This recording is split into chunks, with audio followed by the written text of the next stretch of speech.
അപ്പൊ ചേച്ചി ഈ പറഞ്ഞ കാര്യം ആലോചിച്ചപ്പോഴാ സാറിന് ഇപ്പൊ ഞാൻ പറഞ്ഞ പോലെ രാഷ്ട്രീയം, സിനിമ, ഡോക്ടർ, ഇതിന്റെ കൂടെ ഒരു സാധനവും കൂടെ ഉണ്ട്. അത് ഞാൻ ചോദിക്കുന്നോണ്ട് വിഷമം തോന്നുന്നു. കേട്ടത് ചോദിച്ചാണ്. സാർ ഇപ്പൊ ആധ്യാത്മികമായിട്ട് ഭയങ്കരമായിട്ട് ആണോ സാർ? അതിനെ പറ്റി ഒന്ന് പറയാം. നമ്മള് നിരീശ്വരവാദിയായിട്ടാണല്ലോ ജനിക്കുന്നത്. ജനിച്ച അവസ്ഥ അതല്ലേ, കമ്മ്യൂണിസ്റ്റ് കുടുംബത്തിലോട്ട് കയറുക. അതുകൊണ്ടാണ് ഞാൻ ഈ ചോദ്യം ജനം അറിയണമല്ലോ.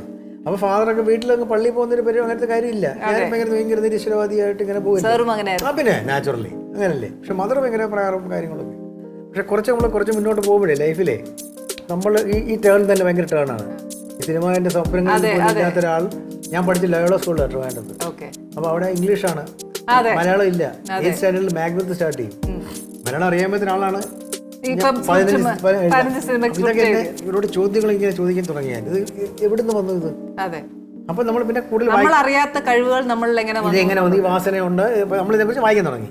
അപ്പൊ ആദ്യം നാച്ചുറലി ആദ്യം ഹിന്ദു ഫിലോസഫിയിലോട്ടല്ലേ കയറുന്നത്. നാച്ചുറൽ. അപ്പൊ നമുക്ക് ഭഗവത്ഗീതയൊക്കെ വായിച്ചു. ഗംഭീര. ഞാൻ ചിന്മയാനന്ദ സ്വാമിയുടെ ഫുൾ കേട്ടിട്ടുണ്ട്. പോയി വെറുതെ സ്കൂട്ടറെ പോയപ്പോൾ കേൾക്കാൻ കയറുക. അവസാനം ഫുൾ ഇരുന്ന് കേട്ടു, ഗീത മുഴുവൻ കേട്ടു. അപ്പൊ അവിടെ ദേഹം, ദേഹി, ആത്മാവ്, ബോഡി, സോൾ, സ്പിരിറ്റ്, ഇത് മൂന്നാണ്. അപ്പൊ ഈ ബോഡി അവളങ്ങ് വിട്ടിച്ച് പോകും. പിന്നെ നമ്മളിലുള്ള സോളാണ്. അതാണ് പണ്ട് ഒരു കഥയില്ലേ സർ, ശങ്കരാചാര്യർ വന്നിട്ട് ചോദിക്കില്ലേ വഴി മാറുമോ ചോദിക്കുമ്പം ദേഹമാണോ മാറേണ്ടത്, ദേഹിയാണോ മാറേണ്ടത്? ഓ അതാണ്. ശരി. അപ്പൊ അതൊക്കെ ഒരു ബേസ് കിട്ടി. ഖുർആൻ വായിക്കുമ്പോഴും ബൈബിൾ എടുത്ത് വായിക്കുമ്പോഴെല്ലാം ഈ ഒരു കാര്യം കോമണാ. ബോഡി, സോൾ, സ്പിരിറ്റ് എന്ന് പറയുന്ന സാധനത്തെ കുറിച്ച് അവർക്ക് ഒരു റിലിജൻ ഒരു അഭിപ്രായവും ഇല്ല. മരണാനന്തര ജീവിതം ഉണ്ടെന്നുള്ളതും ആർക്കും അഭിപ്രായവും ഇല്ല. ഇപ്പം മെഡിക്കലി തന്നെ ഒരു പ്രൂവ് ചെയ്യാൻ തുടങ്ങി ഒരുപാട് കാര്യങ്ങൾ. സൈക്കാട്രിയിലൊക്കെ ഒരു ലാസ്റ്റ് ജന്മം അങ്ങനെയൊക്കെ അപ്പൊ നമുക്കൊരു ലൈഫ് ഉണ്ടെന്ന് മനസ്സിലായി, ഡെത്ത് ഉണ്ടെന്നുള്ളത് മനസ്സിലായി. നമ്മളിപ്പോ ഈ ഒരു ലൈഫ് ലീഡ് ചെയ്യുമ്പോൾ നമ്മൾ ക്ലീൻ ആയില്ലെങ്കിൽ നമ്മൾ പിന്നെ അതിന് പിന്നെ സഫർ ചെയ്യണ്ടേ. പിന്നെ നമ്മൾ ക്ലീൻ ആവണം എന്ന് പറയുന്നത് എങ്ങനെയാ? തെറ്റായ കാര്യങ്ങൾ എന്തെല്ലാം ചതിക്കുക, വഞ്ചിക്കുക. ആക്ച്വലി മദ്യപാനം എന്ന് പറയുന്ന ഒരു സിന്നയുടെ വെച്ചിരിക്കുന്നത് എത്ര ഹിന്ദുസിനറിയാം? മദ്യപാനം പഞ്ചമഹാപാവങ്ങളിലൊന്നാണ്. എത്ര ഹിന്ദുക്കൾ അറിയാം? അറിവില്ല. ഞാനിപ്പോ ഈ അറിവ് കേൾക്കുന്നത്, അതുകൊണ്ട് കേൾക്കുന്നോട് തെറ്റില്ലല്ലോ. മദ്യപാനം എന്ന് പറയുന്ന പഞ്ചമഹാപാവങ്ങൾ കൊലപാതകത്തിന്റെ കൂടെ വെച്ചിരിക്കുന്ന പഞ്ചമഹാപാപങ്ങൾ, അതിൽ 5 എണ്ണത്തിൽ ഒന്ന് മദ്യപാനം. പിന്നെ മദ്യപാനം, വ്യഭിചാരം, കൊലപാതകം, കളവ്, ചതി, ഒറ്റയാളെ ചതിക്ക്, ഇതെല്ലാം കുഴപ്പമല്ലേ? ശരിയാ. അറിഞ്ഞുകൊണ്ട് നമ്മൾ ചെയ്യുന്ന നമുക്ക് സുഖമായിട്ടേ ഇതൊന്നും ചെയ്യാതെ സന്തോഷത്തോടെ ജീവിച്ചൂടെ? അപ്പൊ സാർ പറയുന്നത് നമ്മൾ അറിഞ്ഞോണ്ട് ഒരു തെറ്റും ചെയ്യാൻ പാടില്ല. അതാണ് നമ്മുടെ purification of the soul. That means life after ഡെത്തിൽ പ്യൂർ ആവണം എന്നുണ്ടെങ്കിൽ നമ്മൾ ഈ അറിഞ്ഞോണ്ട്. അപ്പൊ അങ്ങനെ നമ്മൾ ആദ്യം ഗീത ഇത് നോക്കി, അത് കഴിഞ്ഞ് ഖുർആൻ നോക്കി, അത് കഴിഞ്ഞപ്പോൾ ബൈബിളിലേക്ക് വയ്യ വന്നു. അപ്പൊ ഞാൻ ക്രിസ്ത്യനായിട്ട് ജനിച്ചുകൊണ്ടല്ലേ എന്ന് പറയുന്നത്. അപ്പൊ എന്നെ ക്രൈസ്റ്റിലേക്ക് വന്നു. അപ്പം പ്യൂറസ്റ്റ് സോളായിട്ട് കണ്ടപ്പം അദ്ദേഹത്തിൽ ഞാൻ വലിയ കാര്യം പഠിച്ചു. മറക്കാനും പൊറുക്കാനും ക്ഷമിക്കാനും പഠിക്കണം. അദ്ദേഹം ചെയ്ത ഏറ്റവും വലിയ, മനുഷ്യർക്ക് വേണ്ടി ചെയ്ത ഏറ്റവും വലിയ ക്ഷമിക്കാനും പൊറുക്കാനും പഠിക്കും. നമ്മൾ ആദ്യം പഠിക്കേണ്ട ഒരു സാധനം അതല്ലേ? സത്യം. അവനെ കാണുമ്പോൾ നമ്മുടെ രക്തം തിളക്കുക, നമ്മളെ തിളക്കുക, നമ്മൾ വെറുതെ നമ്മുടെ സോളിനെ ചെയ്തേക്കുക. ക്ഷമിച്ച് പുറത്ത് വിട്ടേ. അത് അവന് നമ്മളുടെ കാര്യത്തിൽ അവൻ തെറ്റ് ചെയ്തിട്ടുണ്ടെങ്കിൽ അത് ദൈവം കൊടുക്കും. നമ്മളെന്തിനാ അവന് വൈരാഗ്യം തീർക്കാനായിട്ട് പുറകെ നടക്കും? ശരിയാ. സാർ പറയുന്ന ഈ ഒരു ആറ്റിറ്റ്യൂഡിലേക്ക് നമ്മൾ എത്തണം എന്നുണ്ടെങ്കിൽ നമ്മൾ എത്രമാത്രം പ്രിപ്പയർ ചെയ്യണം? നമ്മൾ mentally every day by day.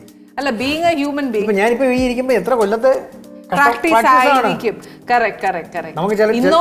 നമ്മളോട് ചെയ്ത ദ്രോഹത്തിന് അവനെ വെടിവെച്ച് വന്നാലോ എന്ന് വരെ നമ്മൾ ആലോചിച്ചിട്ടുള്ള ദിവസങ്ങളില്ലേ? ഇതിനകത്തൊരു ബേസ് ഞാൻ മനസ്സിലാക്കിയത്, ഇപ്പൊ സാർ പറഞ്ഞല്ലോ, ആ ഒരു പൊറുക്കാനും ക്ഷമിക്കാനും ഉള്ള ഒരു മനസ്സ് നമുക്ക് വരണം അല്ലെ? അത് വരണം എന്നുണ്ടെങ്കിൽ നമുക്ക് ഡെയിലി പ്രാക്ടീസ് വേണം. എനിക്ക് തോന്നുന്നു ബേസിക്കലി ഉള്ളത് ഒരു ഈഗോനെ ഒക്കെ ഒരു നശിപ്പിക്കുവാന്നേലും നമുക്ക് ഇത് ചെയ്യാൻ പറ്റും അല്ലെ? 3 letter മനോഭാവം ഇല്ലാതിരിക്കുക. എന്നുള്ള സംഭവം പോണം. പക്ഷെ എല്ലാ മനുഷ്യരും എന്നേലും ചെയ്താലും, ഞാനിപ്പോ പറയും ഇത് ഞാൻ ഉണ്ടാക്കിയ മീൻകറിയാണ് എന്ന് ഞാൻ പറയത്തില്ലേ? ആ ഒരു ക്രെഡിറ്റ് നമുക്ക് കിട്ടാൻ വേണ്ടിയിട്ടുള്ള ഒരു അല്ല. ബേസിക്കലി മനുഷ്യൻ അതാണ് ഗീതയുടെ ബേസിക് സംഭവം ഉണ്ടാണ്. വായിക്കുന്ന ആളല്ലേ? അല്ല, ബേസിക് പറഞ്ഞ നിന്റെ പഞ്ചേന്ദ്രിയങ്ങളെ സുഖിപ്പിച്ച് നീ ജന്മങ്ങൾ എടുക്കാതെ നീ എന്നെ പ്രാപിക്കുന്ന പറഞ്ഞേ. നിന്റെ പഞ്ചേന്ദ്രിയങ്ങൾ, ഇതിനെ സൂചിപ്പിക്കലല്ലേ മെയിൻ പരിപാടി. പേരായിക്കോട്ടെ, പ്രശസ്തി ആയിക്കോട്ടെ, അധികാരമായിക്കോട്ടെ, മദ്യമായിക്കോട്ടെ, പെണ്ണായിക്കോട്ടെ, ഇതെല്ലാം നമ്മുടെ ഇന്ദ്രിയ സുഖത്തിന് വേണ്ടിയല്ലേ. അതെ, ആ, ഭൗതിക സുഖം. അതല്ല ആത്മീയ സുഖം. ഇതും വേറെ, ആത്മീയം രണ്ടും. നമ്മുടെ ബോഡിയെ സന്തോഷിപ്പിക്കാനാണ് ആദ്യം. പിന്നെ സോളിന് വേണ്ടത് പേര്, അപ്പൊ ഇതിനകത്ത് ഒറ്റ കാര്യം ആലോചിച്ചാൽ മതി. ഈ ബോഡി എന്ന് പറയുന്നത് നശിച്ചു പോകുന്ന ഒരു സാധനം. പിന്നെ മരിച്ചു കഴിഞ്ഞാൽ കഴിഞ്ഞില്ലേ, അത് വിട്ടു. പിന്നെ ഞാനുണ്ട്, പിന്നെ ആരും ഓർക്കുന്നു, 1 കൊല്ലം കഴിഞ്ഞാൽ ആരും ഓർക്കുന്നത്. അപ്പൊ ഒന്നിനും അർത്ഥമില്ല എന്നുള്ള സാധനമല്ലേ വരുന്നത്. അപ്പൊ നമ്മൾ ഇനി പഠിക്കണ്ടേ, ഇനി എന്താണ്, ഞാൻ എന്നെ സംബന്ധിച്ചോളം ഞാൻ ഇനി എന്താണ് അറിയേണ്ടത്. അപ്പൊ സാർ ഇപ്പം ആധ്യാത്മികത്തിൽ ഡീപ്പായിട്ട് വായിച്ചോണ്ടിരിക്കും. അപ്പൊ ക്ഷമിക്കാനും പൊറുക്കാനും പഠിച്ചു ആദ്യം. ആരെന്നാ ചെയ്താലും നമ്മൾ വിട്ടേര്, ക്ഷമിച്ചേക്ക്. അപ്പൊ നമ്മൾ ഫ്രീ ആയി. നമ്മുടെ മനസ്സിനൊരു ഭാരമില്ല, ഒരു ഭാരമില്ല. നമ്മളാണ് ഏറ്റവും സുഖം അനുഭവിക്കുന്നത്. അത് ഏറ്റവും വലിയൊരു കാര്യം അല്ലേ. പക്ഷെ ആ ക്ഷമിക്കാനും പൊറുക്കാനും നമ്മൾ ഡെയിലി ബൈ ഡെയിലി പ്രാക്ടീസ് ചെയ്യണം. പ്രാക്ടീസ് ചെയ്ത് കഴിഞ്ഞാൽ പിന്നെ ഈസി ആവും.